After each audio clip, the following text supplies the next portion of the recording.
विक्रांत विशाल है, विराट है, विहंगम है। विक्रांत विशिष्ट है, विक्रांत विशेष भी है।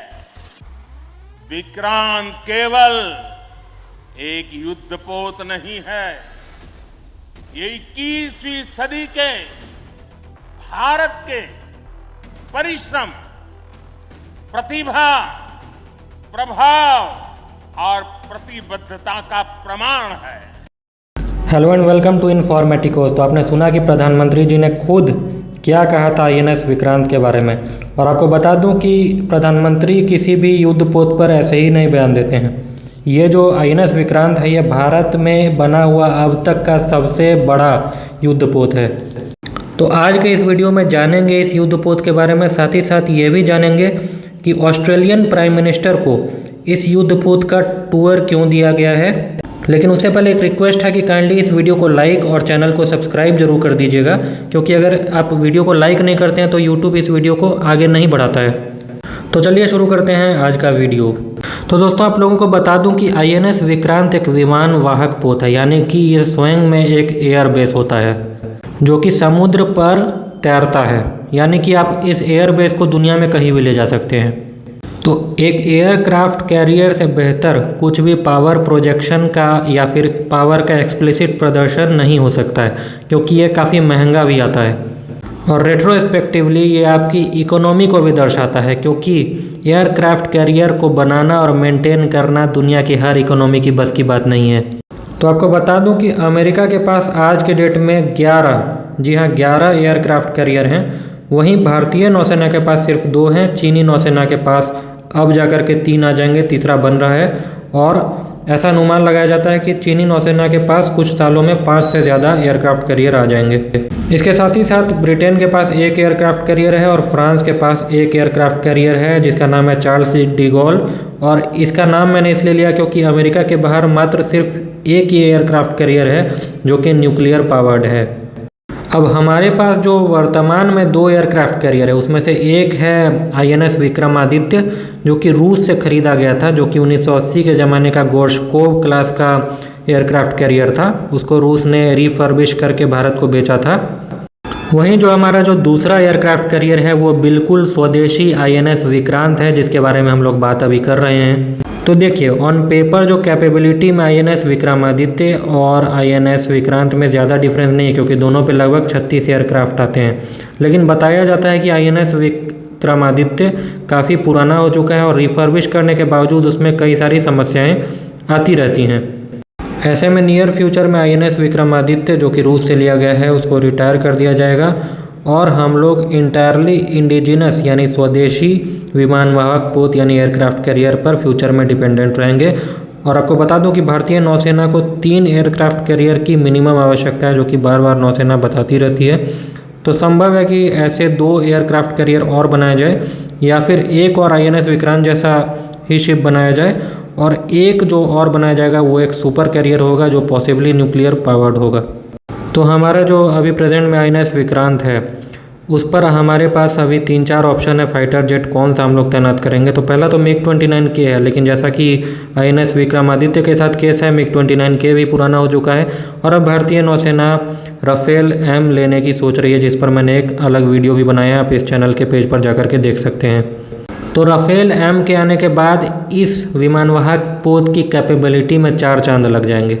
लेकिन आपको बता दूं कि फ्यूचर में चूंकि हमारे पास और एयरक्राफ्ट कैरियर बनने वाले हैं, इसलिए भारतीय नौसेना ने DRDO के साथ मिल करके एक नए स्वदेशी विमान पर भी रिसर्च एंड डेवलपमेंट का काम शुरू कर दिया, जिसका नाम है twin engine deck based fighter यानी TED-BF। अच्छा, आप लोग ये सोच रहे होंगे कि ये कोई न्यूक्लियर पावर्ड एयरक्राफ्ट कैरियर तो नहीं है, जैसा कि अमेरिका का USS जेराल्ड R. फोर्ड है। ऐसे में इसकी कैपेबिलिटी तो कम होगी, क्योंकि इसकी रेंज तो काफ़ी कम होगी। लेकिन ऐसा बिल्कुल भी नहीं है। इसमें इसकी जो रेंज है वो लगभग 15,000 किलोमीटर की है, जो कि हमारे रिक्वायरमेंट के हिसाब से मोर देन सफिशिएंट है। अब आप ही बताइए कि एयरक्राफ्ट कैरियर तो भले आप न्यूक्लियर पावर्ड करके उसका रेंज अनलिमिटेड कर दें, लेकिन इसमें जो एविएशन फ्यूल लगता है और उसके बाद जो 1500 से अधिक क्रू, जी हाँ, इसमें जो INS विक्रांत है इसमें 1500 से अधिक क्रू की संख्या होती है, उनके लिए जो फूड सप्लाईज होती है वो कभी भी अनलिमिटेड नहीं हो सकती है। और यही बात अमेरिका के जो न्यूक्लियर पावर्ड एयरक्राफ्ट कैरियर हैं उनके लिए भी अप्लाई होती है। यानी कि सिर्फ न्यूक्लियर पावर्ड एयरक्राफ्ट कैरियर बना दिया उससे कुछ नहीं होने वाला है। आपको जगह जगह एयर बेसेस चाहिए होंगे, आपको जगह जगह नेवल बेसेस चाहिए होंगे ताकि रिप्लेनिशमेंट में कोई दिक्कत ना आए। क्योंकि ऐसे भी अगर आप एक सस्टेन्ड ऑपरेशन नहीं कर सकेंगे तो फिर फ़ायदा क्या हुआ 4 गुना अधिक प्राइस में न्यूक्लियर पावर्ड एयरक्राफ्ट कैरियर बना करके। साथ ही साथ जो न्यूक्लियर पावर्ड एयरक्राफ्ट कैरियर होते हैं वो अकेले बिल्कुल भी नहीं चलते हैं, उसके साथ 5-7 डिस्ट्रॉयर रहते हैं, 1-2 सबमरीन्स रहती हैं ताकि उसको प्रोटेक्ट किया जा सके। साथ ही साथ कई सारे फ्लीट टैंकर्स भी रहते हैं, क्योंकि जब इनके साथ इतने सारे डिस्ट्रॉयर चलेंगे तो वो तो न्यूक्लियर पावर्ड नहीं होते हैं, उनको तो चाहिए होगा फ्यूल। तो जो न्यूक्लियर पावर्ड एयरक्राफ्ट कैरियर है उसमें सिर्फ एक बेनिफिट होता है, वो ये होता है कि जहाँ पर डीजल स्टोर किया जाता है आम एयरक्राफ्ट कैरियर को चलाने के लिए, उतनी जगह यहाँ पर एविएशन फ्यूल रखने में इस्तेमाल की जा सकती है और इससे काफ़ी अच्छी खासी जगह बच जाती है और ज़्यादा फाइटर जेट रखे जा सकते हैं, साथ ही साथ ज़्यादा हथियार रखे जा सकते हैं।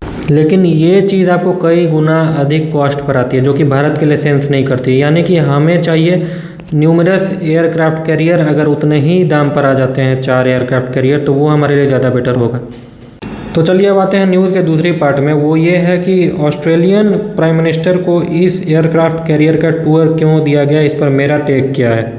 तो देखिए मैं आपको बता दूं कि ऑस्ट्रेलिया ने एक ऑकूस डील साइन की थी ब्रिटेन और अमेरिका के साथ मिल करके, जिससे इन्हें कई सारे न्यूक्लियर पावर्ड सबमरीन्स मिलना शुरू हो जाएंगे, लेकिन वो मिलेंगे 10 साल बाद। तो चलिए न्यूक्लियर पावर्ड सबमरीन का तो काम हो गया इनका, लेकिन एयरक्राफ्ट कैरियर कहाँ से लाएंगे। अमेरिका किसी को एयरक्राफ्ट कैरियर बेचता नहीं है और किसी देश की इतनी हैसियत नहीं है कि वो एयरक्राफ्ट कैरियर खरीद करके मेंटेन कर लें। और चीन का जैसा प्रभाव बढ़ता जा रहा है साउथ चाइना सी में, ऑस्ट्रेलिया के आसपास के जो आइलैंड देश हैं उस पर चीन काफ़ी हद तक अपना प्रभाव छोड़ता जा रहा है और नियर फ्यूचर में कॉन्फ्रंटेशन की पूरी गुंजाइश है। ऐसे में ऑस्ट्रेलिया को भी फ्यूचर में चाहिए होंगे एयरक्राफ्ट कैरियर, और ऑस्ट्रेलिया पहले ही ऐलान कर चुका है कि वो अपना डिफेंस बजट कई गुना अधिक बढ़ाएगा आने वाले 10 सालों में। लेकिन भाई डिफेंस बजट कितना भी बढ़ा लो, अमेरिका से तो तुम खरीद नहीं सकते हो एयरक्राफ्ट कैरियर। और भारत दुनिया में एकमात्र ऐसा देश है जो एक्टिवली अभी एयरक्राफ्ट कैरियर बना रहा है और आगे भी बनाने पर विचार कर रहा है। तो ऐसी रिमोट संभावना अभी देखिए न्यूज़ में नहीं है, this is my take. Okay, आपको लग सकता है ये हास्यास्पद, लेकिन ऐसा हो सकता है कि ऑस्ट्रेलिया भारत से फ्यूचर में एयरक्राफ्ट कैरियर खरीदे या इसको बनाने में कुछ हद तक पार्टनरशिप ले ले। और ऐसा मैं इसलिए कह रहा हूँ क्योंकि एक अभी जो ऑस्ट्रेलिया और भारत के बीच में एक फ्री ट्रेड डील साइन हुआ था, ये एक इंटरिम डील थी और आने वाले समय में एक कॉम्प्रिहेंसिव लॉन्ग टर्म डील भी साइन होने वाली है। तो दोनों देशों के बीच में अगर ट्रेड बढ़ रहा है तो ऐसा नहीं हो सकता है कि एक तरफा ही हो। हमें भी कुछ ना कुछ ऑस्ट्रेलिया को बेचना होगा और ऑस्ट्रेलिया को भी हमें कुछ ना कुछ बेचना होगा। तो ऐसे में ये संभव है, क्योंकि देखिए, क्योंकि भले ये चीज़ अभी आपको हास्यास्पद लगे, लेकिन आज से 5 साल पहले भी यही कहा जाता था कि भारत कुछ भी एक्सपोर्ट नहीं कर सकता, हम लोग अपना कुछ बना नहीं पा रहे हैं और बात करते हैं एक्सपोर्ट करने की। लेकिन जस्ट विद इन 5 साल क्या हुआ, आज देखिए पिछले 5 साल में भारत का जो डिफेंस एक्सपोर्ट है वो 13 गुना से भी ज़्यादा बढ़ चुका है और ये और ज़्यादा बढ़ने वाला है आने वाले फ्यूचर में। मेरा ऐसा कहने का एक और कारण है, आप खुद इस वीडियो में देखिए। As Australia's top-tier security partner, For Australia, India is a top-tier security partner. तो आपका क्या कहना है इस वीडियो को लेकर के, नीचे कमेंट में मुझे बताइएगा। साथ ही साथ इस वीडियो को लाइक करिए और इस चैनल को सब्सक्राइब करिए। मिलते हैं फिर अगले वीडियो में, तब तक के लिए जय हिंद।